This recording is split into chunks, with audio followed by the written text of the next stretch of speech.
আসসালামু আলাইকুম। আপনি নিজেকে মুসলমান দাবি করেন, সন্তানকে ধর্মীয় শিক্ষায় শিক্ষিত করার জন্য বেশ আপ্রাণ চেষ্টা করেন। কোন মাদ্রাসায় ভর্তি করালে শিক্ষা পাবে, কোথায় ভর্তি করালে কোরআন হাদিসের শিক্ষা পাবে, এই নিয়ে আপনি খুব সচেষ্ট। খুবই ভালো কথা, এটা আপনার খুব গুড ইনিশিয়েটিভ। কিন্তু বেসিক যে শিক্ষা, সেটা কি আপনি পরিবার থেকে দিয়েছেন তাকে? কোরআন হাদিস শিক্ষা করার আগে, প্রতিষ্ঠানে যাওয়ার আগে যে বেসিক শিক্ষা, সেটা আপনি যদি পরিবার থেকে না দেন, তাহলে আপনার ওই সন্তান কখনোই আদর্শ মানুষ হতে পারবে না।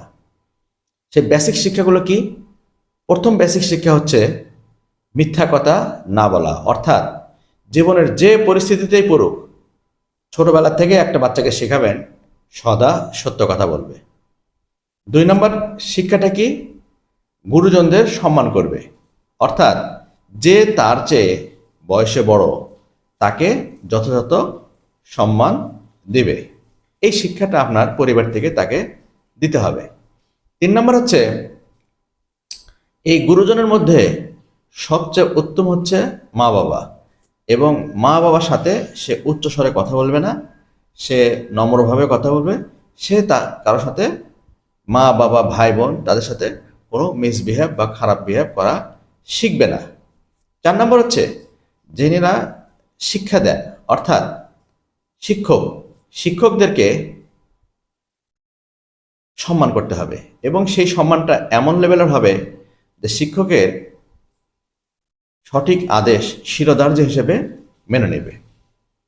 5 নম্বর হচ্ছে যে নিজের ভিতরে আত্মবিশ্বাস গড়ে তোলা। অর্থাৎ একটা বাচ্চা ছোটবেলা থেকে যেন নিজের প্রতি কনফিডেন্স গ্রো করতে পারে, সেই চেষ্টা করা।